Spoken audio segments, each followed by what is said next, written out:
de lá. Então se acalma que hoje a gente vai ver certas coisas que parece que não te contam. E sem contar que teve uma brigazinha entre o Caiado, né, e o Gustavo Gayer e o Bolsonaro, e agora parece que o povo humilhou um pouquinho o Caiado. E sem contar das eleições norte-americanas. Calma que eu vou te explicar tudo que tá acontecendo nesse vídeo, então deixa o like, compartilhe, se inscreva. E bora entender um pouco como que tá sendo dessa política louca, mirabolante que tá acontecendo nos últimos dias. Estão preparados para entender? Mas antes vamos falar de uma coisinha aqui e lembrar vocês. Vocês lembram que no primeiro turno Pablo Marçal tinha ido para El Salvador e depois voltou para Avenida Paulista. Gerou aquele caos todo. Mas vocês sabem por que o Pablo Marçal foi para El Salvador? Pois é, para aprender com Nayib Bukele. Para quem não sabe, o Bukele foi um dos maiores líderes da direita. O cara pegou um país que estava falido, estava fracassado, sabe? Quando você fala assim, não ter mais esperança, estava pior que o Rio de Janeiro, a situação lá em El Salvador. Ele pegou aquilo e transformou no país mais seguro do mundo. E o povo gostou tanto, mas tanto dele, que ele se elegeu agora de novo com 80% praticamente dos votos. Resumindo, o cara tem um dos melhores projetos e é um dos maiores líderes da direita que a gente tem hoje. E o Pablo Marçal queria ir lá para aprender com ele e implementar na prefeitura de São Paulo. Mas você sabia que você também pode entender quais são os planos de Nayib Bukele? Em parceria com a Honest Book, a gente tá mostrando para vocês isso. Eu li esse livro, recomendo muito, e fala sobre a revolução que Nayib Bukele fez em El Salvador com o sistema de lá e eliminou toda a corrupção, a bandidagem do país. E melhor ainda, esse sistema dá para ser implantado aqui no Brasil e mudar também a situação do Brasil inteiro. E esse livro aqui te conta isso. Ah, mas Alessandra, eu vou ter que deixar o meu rim para comprar um livro? Não, galera, a Honest Book, ela foi feita para testar a honestidade do brasileiro. Em alguns países da Europa, as pessoas pegam uns livros e se elas gostarem do que ela leu, ela paga esse livro o valor que ela bem tem e o quanto ela acha que vale aquele livro. A Honest Book é a mesma coisa. É um teste que a gente está fazendo com a honestidade do brasileiro. Como funciona? Você vem, baixa o seu livro e você paga ele no valor que você bem entender, entende? Seja pelo QR Code ou então pelo Pix. Então eu tô convocando você para ler esse livro, entender mais como você pode ajudar a mudar o seu país. E melhor ainda, para provar que o brasileiro é sim honesto. Acredito que vai ser uma das melhores leituras que você vai fazer hoje. Então, se você gostou, o link tá aqui na descrição da página que você pode comprar o livro. Ou se você não quiser pagar também, pode baixar o livro gratuitamente aqui nessa página. Fica ao seu critério o quanto você acha que vale esse livro. Então, tá aí para vocês na descrição. Vamos falar sobre política. Uma questão é, quando um partido perde a maioria nas eleições, como aconteceu com o PT, a tendência é que os ânimos comecem a ficar extremamente revoltados. Todo mundo começa a entrar em desespero, em pânico, e fala, meu Deus do céu, o PT tá em colapso. E principalmente os líderes e os membros. E não é que isso aconteceu? Pois é, o Lula já admitiu, todo mundo da esquerda já admitiu que parece que o brasileiro não gosta mais da esquerda, mas aconteceu uma coisa pior ainda para a vida de alguns membros, inclusive a Gleice. A gente trata agora é algo que está sendo discutido depois das municipais e do desempenho do PT nas municipais, sobretudo. Pego daqui para falar para vocês que a saída antecipada da deputada Gleisi Hoffmann, hoje presidente nacional do Partido dos Trabalhadores, voltou a ser discutida por membros do partido. Há quem defenda que o governo vai precisar pensar as estratégias para 2026, depois dessa fracassada eleição municipal para o PT e para a esquerda de forma ampliada, e que seria pertinente, portanto, abrir diálogo já sob uma nova direção este ano. Então, que a gente trata agora. Pois é, parece que a galera do PT não tá tão unida mais assim, né? E precisa de uma nova direção. O que acontece? Ninguém, absolutamente ninguém agora quer se vincular aos extremos. Ninguém.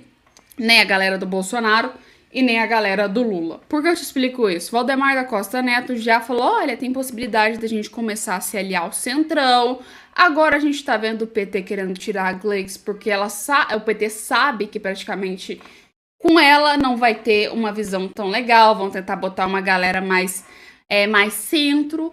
Literalmente, todo mundo quer se alinhar ao centro, porque o centro é quem tem o poder hoje do Brasil. Como assim, Alessandra? Para quem não sabe, o centro tem a maioria dos cargos dentro do Senado, o centro tem a maioria das prefeituras, o centro tem a maioria de tudo dentro do Brasil. E o partido que se alinhar a um desses é o partido que mais tem poder. Então, resumindo, só agora, no final do segundo tempo, que eles pararam para pensar: opa, peraí, tá alinhado com o centro é muito melhor do que eu pagar de extremo, porque assim eu vou conseguir mais voto, mais apoio político, minha situação vai ficar melhor. E o PL tá querendo fazer isso, e o PT também tá querendo fazer isso. Mas vou te falar, não tem essa de colar com o centro, que eles acham que vai dar certo. Pode ter sim apoio político, mas o povo sabe quem que é de direita, o povo sabe quem que é de esquerda, o povo sabe quem que é de centro, todo mundo sabe quem que é quem no meio dessa história. E se alinhar com o centro acaba sendo um tiro no pé, mais pro PL do que pro PT. Porque o PT a gente já sabe que tá aqui naquele lero-lero. Agora o PL sempre foi antissistema, foi anticentro, foi um partido que começou com os ideais totalmente diferentes. Agora quebrar esses ideais e começar a criar um novo, onde não tem nenhum valor de direita, obviamente vai aí destronar o partido e praticamente vai quebrar o partido no meio, e eu não sei onde que eles estão com a cabeça de inventar essa história, mas estão querendo fazer isso. Talvez seja fundo eleitoral, patrocínio político, não sei, mas tá todo mundo querendo agora se alinhar à galera do centro, e um dos que fez isso foi o Caiado. Para quem não sabe, o Caiado lá em Goiânia, ele apoiou o Sandro Mabel, e o Bolsonaro apoiou o Fred Rodrigues. Como que funciona? Fred Rodrigues é de direita, Sandro Mabel é centro-direita. Então, assim, o Caiado virou e falou: tô nem aí pra você, Bolsonaro, vou apoiar quem eu acho que tá certo. E o Bolsonaro continuou com o Fred, que era de direita. Só que o Fred tem muita mais chance de ganhar do que o próprio Sandro Mabel lá em Goiânia. Tanto que os dois estão agora no segundo turno.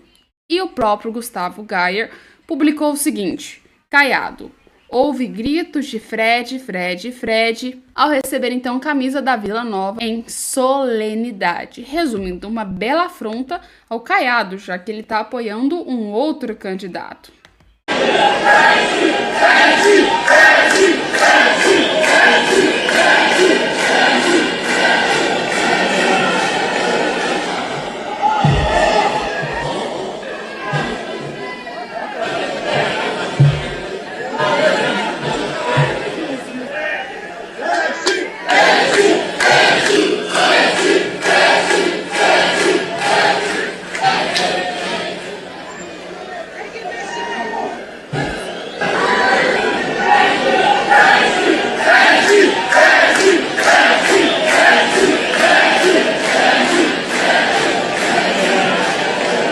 Agora, pessoal, agora que vocês escutaram o vídeo, viram que o Gustavo Gayer colocou, tem o comentário dele: deve ser doido, kkk, o que o povo é Fred Rodrigues. Depois que vocês viram tudo isso, eu venho aqui com uma segunda opção para vocês analisarem. Segundo a visão do Gustavo Gayer publicou isso. Lembrando disso, foi ele que escreveu isso, portanto que eu li, porque eu queria saber a opinião de vocês. O Gustavo Gayer disse que estavam ouvindo gritos de Fred, Fred, Fred. Legal. Só que a gente está falando de uma camiseta sendo recebida por Caiado no meio de um evento que não tinha nada a ver com Fred Rodrigues. Tinha nada a ver. E uma coisa é certa, o povo de Goiânia realmente está com Fred Rodrigues. Mas, só dizendo pra você, Gustavo Gayer, eu não entendi se foi com tom de ironia ou se realmente você escutou Fred, mas eu acho que talvez não seja Fred. Eu só acho, tá? Não tô garantindo nada, pode ser Fred, mas pra mim tá com um tom de veste em vez de Fred. Vou falando veste a camisa, Caiado. Não sei se vocês também escutaram isso, mas pra mim tá um veste, ó. Dá uma olhada pra vocês verem.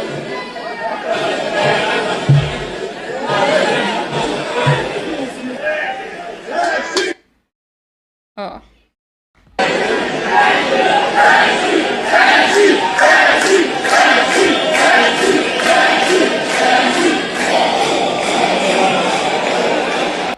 Eu tô na dúvida.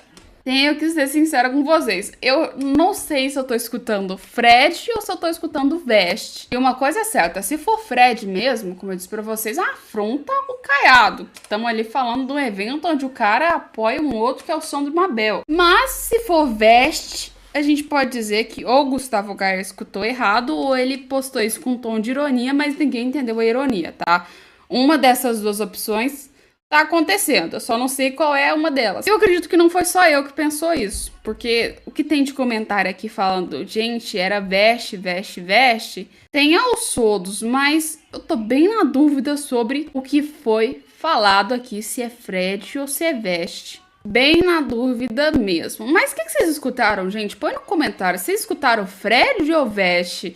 Eu tô bem na dúvida mesmo. Eu não sei o que eu tô escutando. Tem hora que parece que sai Fred, tem hora que parece que sai Veste. Não tô entendendo bem ao certo. Mas uma coisa é, seja Fred, Veste ou qualquer outra palavra que o povo tinha falado, a gente sabe que o Fred Rodrigues está bem à frente do Sandro Mabel e que, querendo ou não, vai ser um tapa na cara da sociedade e essas eleições que vão acontecer em Goiânia agora no segundo turno, porque provavelmente Sandro Mabel possa perder com o apoio junto do Caiado e o Fred Rodrigues ganhe. Independente do que aconteça, a gente já tem essa decisão. E foi uma série de afrontas ao Caiado, foi uma série de afrontas ao Bolsonaro, vindo de todos os lados. Uma porque a gente esperava que o Caiado estivesse junto com o Bolsonaro, e outra por parte do Gustavo Gayer e até mesmo Fred Rodrigues, entre outros, que praticamente bateram de frente com o Caiado, que da minha visão tá certo. Se realmente eles têm o princípio, tá, junto com o Bolsonaro, tem que seguir o lado deles. Na minha visão, eu acho que o Fred Rodrigues poderia ser muito melhor do que o Sandro Mabel. Eu tenho essa leve opinião minha. Mas tem gente que já acha que o Sandro Mabel pode ser melhor do que o Fred Rodrigues. Então isso aí é uma coisa de opinião. Mas sobre o que foi publicado aqui pelo Gustavo Gayer e o que está escrito que eu escutei, eu ainda tenho sérias dúvidas sobre isso. Sérias, grandes dúvidas mesmo. Primeira vez que eu escutei o áudio, eu escutei Fred, eu escutei de novo, eu escutei Veste, aí depois escutei de novo, escutei Fred. Eu falei, gente, o que tá acontecendo? Eu já não tô entendendo mais o que estão gritando aqui. Mas o povo tava gritando alguma coisa pro Caiado. Alguma coisa tava sendo gritada aí. Se é Fred ou Veste, a gente não sabe dizer pra vocês, que eu já tô até bugando aqui com esse vídeo. Mas vamos falar da nossa última matéria. Já deu falar de Fred Rodrigues, vamos falar sobre Kamala Harris. Agora a gente tem a Kamala inventando moda, dizendo que ninguém deveria ir para a cadeia por fumar maconha. E é por frases assim como essa que a Kamala Harris, agora que estava na frente, caiu para trás. E temos um empate técnico provavelmente para as eleições para presidente dos Estados Unidos. Mas uma coisa é certa, frase polêmica. Há menos de um mês para as eleições, a vice-presidente dos Estados Unidos, candidata à presidência pelo Partido Democratas, Kamala Harris, declarou que ninguém deveria ir para a cadeia por fumar maconha. A afirmação foi feita nesta terça-feira e a sua conta foi no X. Na publicação, Kamala Harris promete legalizar o uso de recreativo da maconha caso eleita presidente. Kamala Harris vai legalizar a maconha recreativa, rompendo com barreiras injustas que prejudicam homens negros e outros americanos, garantindo que negros americanos tenham a mesma oportunidade de sucesso à medida que o mercado de trabalho se reestrutura, escreveu. Atualmente, a maioria dos estados norte-americanos já permite o porte de maconha, especialmente aqueles com o eleitorado majoritariamente jovem. Kamala se torna, assim, a primeira candidata em um dos dois grandes partidos a defender a abertura da legalização de drogas. A eleição presidencial dos Estados Unidos está marcada agora para 5 de novembro, no caso, e os estados, tendo-los como a Geórgia e a Califórnia do Norte, não costumam ser decisivos, então, para essa imprevisibilidade, então, eleitoral. O que acontece, galera? Sai uma pesquisa eleitoral agora entre os dois que botou que tá todo mundo ali na mesma faixa. Então, praticamente, deu a mesma coisa que a Prefeitura de São Paulo, a gente tem que lembrar. Tá todo mundo com empate técnico ali, qualquer micro coisa que aconteça, um pode passar, outro fica atrás. Tá uma bagunça bem grande entre a Kamala Harris e o Donald Trump. Mas o que pode acontecer é que, na minha visão, eu acho que o Trump ganha, porque a maioria das falas que a Kamala vem fazendo é uma fala muito polêmica, cara. Literalmente, ela fala de aborto, de maconha, assim, a flor do dia, em livre, espontânea vontade, como se não fosse nada, entendeu? E assim, pela maioria da população norte-americana ser até mesmo evangélica, eu já penso que isso não vai colar tão bem para o eleitorado. Então, o intuito dela é pegar o eleitorado mais jovem, aquela galera que é militante, para ver se consegue se eleger.